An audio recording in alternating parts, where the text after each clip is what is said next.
Hi everyone, welcome back to my channel Vrinda clips. So అందరూ ఎలా ఉన్నారు? ఈరోజు వీడియో ఏంటంటే హెయిర్ గ్రోత్ ఆయిల్ ఎలా రెడీ చేసుకోవాలి, దానికి కావాల్సిన ఇంగ్రీడియంట్స్ ఏందో ఈ వీడియోలో చూద్దాం. Let's start. మనకు పేస్ట్ రెడీ అయిందండి, ఇలా అవుతుంది. ముందుగా స్టవ్ మీద గిన్నె పెట్టుకున్నాము. ఒక స్టీల్ పాత్ర తీసుకోండి, స్టీల్ పాత్ర అయితే బెస్ట్. సో ఇప్పుడు ఏదైతే తీసుకున్నామో ఈ పేస్ట్ అంతా మనం అందులో వేసేసుకుందాము. అంటే మనకు ఇప్పుడు ఆ ఆయిల్కి ఎంత సరిపడుతుందో అంత వేసుకుందాం. ఇలా మనం తీసుకున్న తర్వాతకి ఇందులోకి ఎంత కావాలో ఇలా కలుపుతూ ఉండాలండి. సో అది ఉండలుగా లేకుండా క్లియర్ అయిపోతుంది.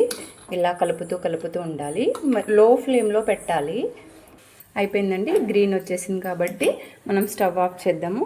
ఇలా మొత్తం చల్లారిపోయిందండి ఆయిల్. ఇలా చల్లారిపోయిన తర్వాతకి మనం వడకట్టుకోవాలి. ఒక క్లాత్ తీసుకుంటే బెటర్.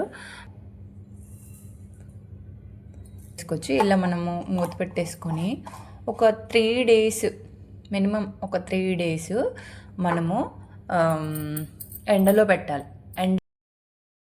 ఇదేనండి హెయిర్ గ్రోత్ ఆయిల్. మీకు ఫుల్ వీడియో కావాలంటే నా ఛానల్లో ఉంది, చూడండి. Thank you.